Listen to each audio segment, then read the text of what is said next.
Good morning, boys and girls. How are you today? Ah, here in Madison, Alabama, we have a cloudy, overcast day. We're supposed to get some rain today, so we'll see. Might even have some thunderstorms. Today, I thought we would read a fun book about a little girl dinosaur. How many of you like dinosaurs? Dinosaurs roamed the earth many years ago, like a real long time ago. And they are extinct. That means they don't exist anymore.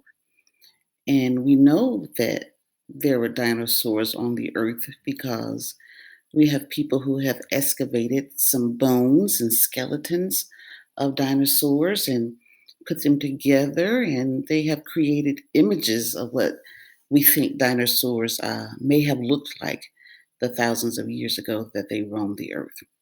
So I know for some of my students, dinosaurs are something that they are really into, and they really enjoyed this story in the classroom when we would read it.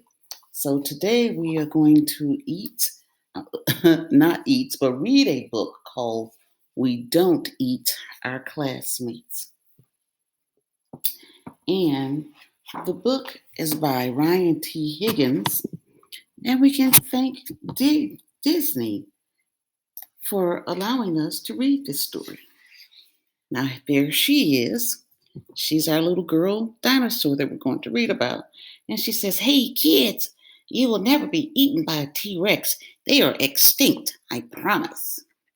So let's read We Don't Eat Our Classmates.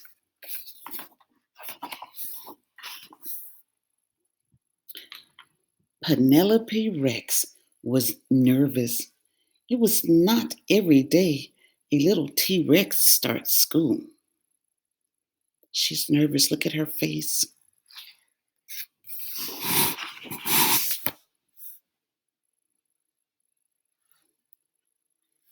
What are my classmates going to be like? Will they be nice? How many teeth will they have? This was very important.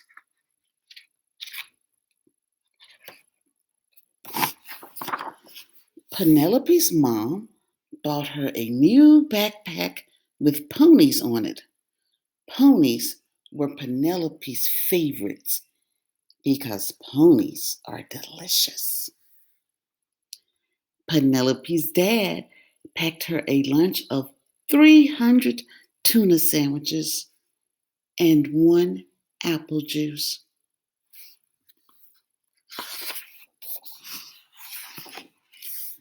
Finally, the big day came. Look at her face. She's still looking nervous. And Penelope Rex was very surprised to find out that all of her classmates were children.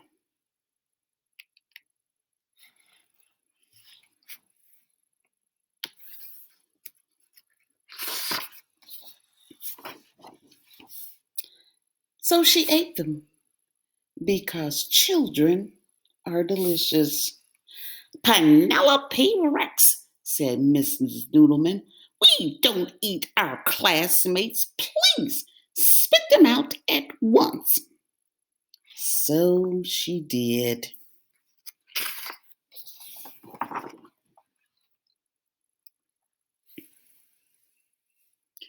It was not the best way to start school.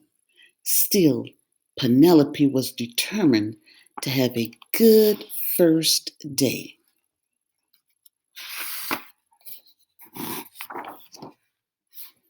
She tried to make friends at recess.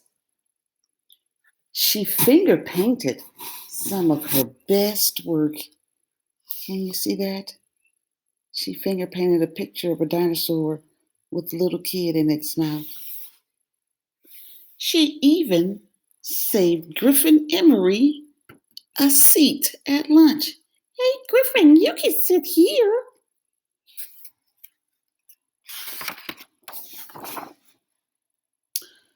Penelope started to notice everyone was making friends but her. No one wanted to build blocks with her. No one wanted to sit near her on the carpet. It was lonely.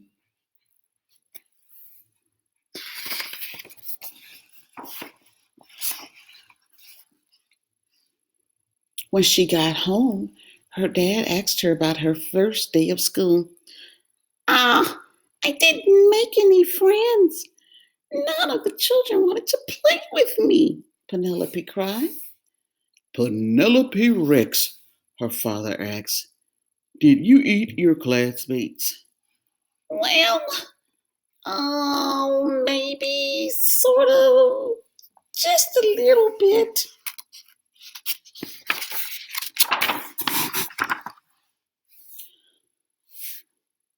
Sometimes it's hard to make friends, said her dad, especially if you eat them. You see, Penelope, children are the same as us on the inside, just tastier.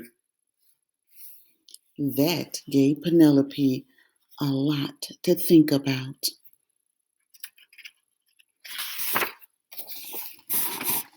The very next day, Penelope tried really hard. But poor Penelope, she could not stop herself from eating her classmates. Mrs. Noodleman, Penelope ate William Momoto again. And they were all afraid of her.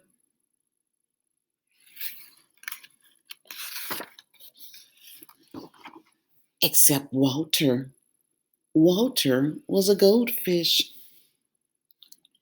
So Penelope tried to make friends with him. Will you be my friend?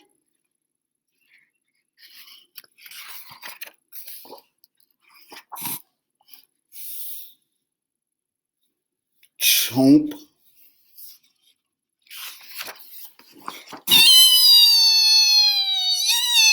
Cried Penelope. He's eating my finger!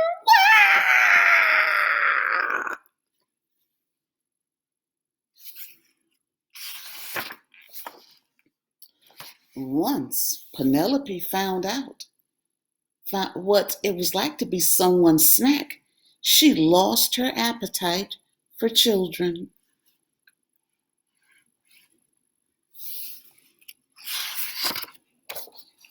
She stopped eating her classmates, even when Cece Woodman spilled barbecue sauce all over herself.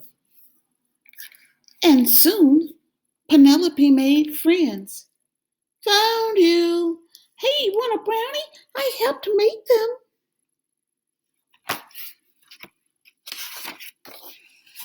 Now, even when children look especially delicious, she peeks at Walter and remembers what it's like when someone tries to eat you.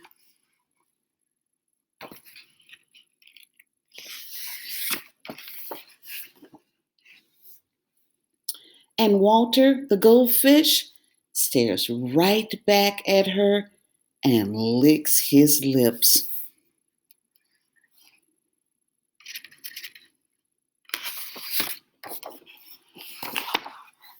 Because dinosaurs are delicious. The end.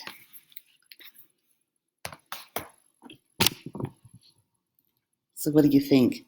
Is that a fun little story about dinosaurs? We know goldfish don't really eat dinosaurs. The author made a brilliant decision when he was writing the story to use a little goldfish against a big giant dinosaur. So that was pretty smart on the part of the author. So that's our story for today. I hope you can get outside today and go play or do some yoga at home. Read a book. Oh, I have a better idea. How about write a book? And I have one thing I want to show you. Remember yesterday in the story, I showed you the picture, the tree, the seedling that I found in my sister's yard. And we talked about the primary root and the secondary root.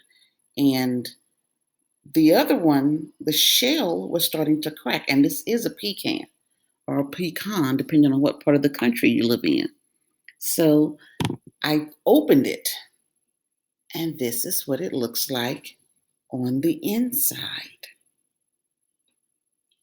Now you can see, look at the leaves, how they have curled up and they're starting to die.